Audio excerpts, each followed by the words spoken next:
Students, एक बार फिर आप सभी का मेरे इस यूट्यूब चैनल पर स्वागत है। जैसा कि हम लोग पहले वीडियो में एक्टिव पैसिव इनके बारे में पढ़ चुके थे, एक्टिव से पैसिव बनाने के नियम पढ़ चुके थे। आज हम लोग पढ़ेंगे present indefinite tense wise. Present indefinite tense में सबसे पहले हम लोग अफर्मेटिव का स्ट्रक्चर देखेंगे।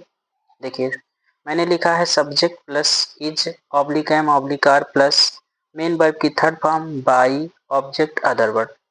देखिए, जो मैंने यहाँ सब्जेक्ट लिखा है, आप लोग इसको समझ जाइएगा कि एक्टिव में जो हमको दूसरा मिलेगा वही होता है सब्जेक्ट, मतलब ऑब्जेक्ट को मैंने सब्जेक्ट का रूप दिया है। ये देखिए ऊपर लिखा हूँ दूसरा है, अर्थात जब हम मेन वर्ब से क्या अथवा किसे का प्रश्न करेंगे, जो उत्तर मिलेगा पैसिव में हमारा सब्जेक्ट हो जाएगा। तो चलिए हम लोग देखते हैं पहला एग्जाम्पल। और हम प्रेजेंट के इंडेफिनिट टेंस में अफर्मेटिव में कोई हेल्पिंग वर्ब नहीं यूज होती है।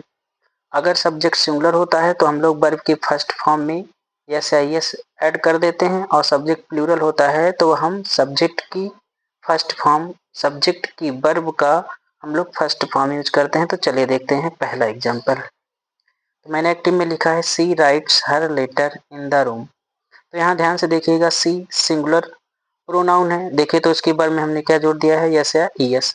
फिर देखिए वह लिखती है, मैं हमको इम्पॉर्टेंट है वर्ब, क्योंकि वर्ब की वाइज होती है। बगैर वर्ब के और ट्रांजिटिव वर्ब के हम पैसिव नहीं बना सकते हैं। ये हम पहले वीडियो में डिस्कस कर चुके थे। तो वह लिखती है, प्रश्न करे क्या लिखती है, तो देखिए हर लेटर। ये देखिए मैंने दूसरा दिखाया है ना, अब ये दूसरा और ये पहला। तो पैसिव वाइज जान लीजिएगा कि ये अपोजिट होता है, सब्जेक्ट को हम ऑब्जेक्ट और ऑब्जेक्ट को हम लोग सब्जेक्ट बनाते हैं। तो चलिए देखिए, हर लेटर सिंगुलर है तो हमने क्या लगाया, इज, और मेन वर्ब की कौन सी form, third form, written by her in the room. Other word में कोई चेंजेस ना करिए। हाँ, अगर चेंजेस कर रहे हैं तो कहाँ, देखिए और करके आप ऐसे भी कर सकते हैं, her letter is written in the room by her. Other word को लिखने का एक स्थान और है बाई और थर्ड फॉर्म के बीच में। अगर नहीं चेंज करना चाहते तो जहाँ एक्टिव में अदर वर्ड है, पैसिव में भी वहीं रहने दीजिए, कोई चेंजेस ना करिए। दूसरा एग्जाम्पल हम लोग देखते हैं एक्टिव में, we solve our question at time. तो यहाँ देखिए सब्जेक्ट अपना प्लूरल है, तो वर्ब में देखिए यस या यस नहीं आया, तो हम हल करते हैं, प्रश्न करें क्या हल करते हैं, तो उत्तर मिलेगा अपना प्रश्न। अदर वर्ड जो है वहीं ऐसे हमारा कोई मतलब वहीं रहने दीजिए। तो देखिए आवर क्वेश्चंस, यहाँ पे देखिए क्वेश्चन एक नहीं बहुत सारा है, तो हम क्या लगाएंगे, वर्ब आर, और सब्जेक्ट की मेन वर्ब की कौन सी फॉर्म, थर्ड फॉर्म। तो सॉल्व की थर्ड फॉर्म होती है सॉल्व्ड बाई अस, और अदर वर्ड जहाँ है देखिए वहीं रहने दीजिए, वहीं है। ये हुआ अफर्मेटिव का रूल। निगेटिव से ये टेंस आसान हो जाता है, क्योंकि निगेटिव से हमारी हेल्पिंग वर्ब हमको मिल जाती है, यानी सब्जेक्ट अगर सिंगुलर है तो हेल्पिंग वर्ब डज नॉट, और अगर प्लूरल है तो डू नॉट।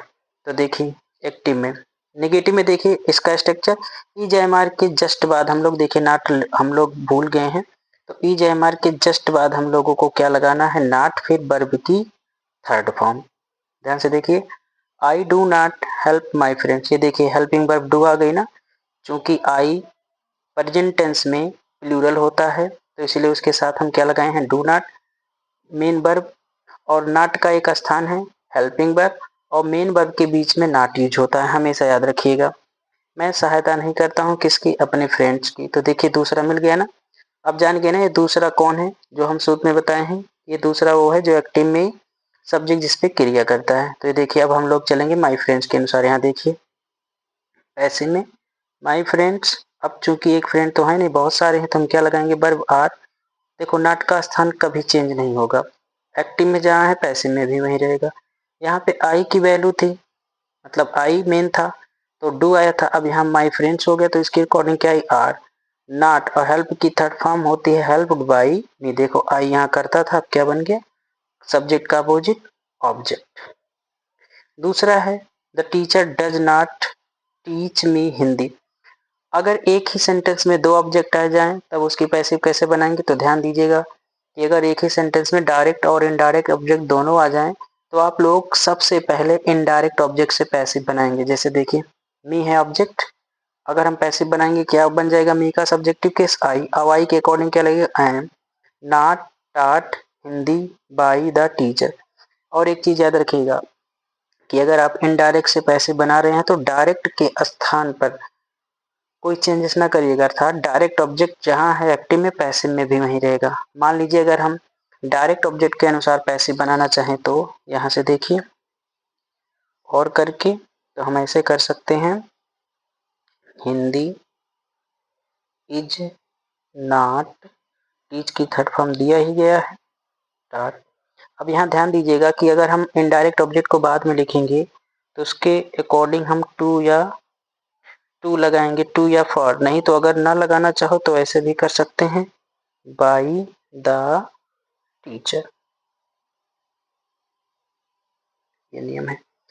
मतलब कि अगर आप इनडायरेक्ट से बना रहे हैं तो डायरेक्ट के स्थान पे कोई छेड़खानी मत करिए, अब अगर इनडायरेक्ट से चल रहे हैं तो डायरेक्ट के स्थान पे कोई छेड़खानी मत करिए, मतलब कोई चेंजेस ना करिए।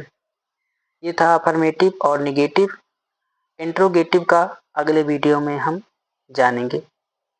अगर कोई डाउट हो तो कमेंट बॉक्स में ज़रूर कमेंट करें और चैनल को सब्सक्राइब करें। Thank you.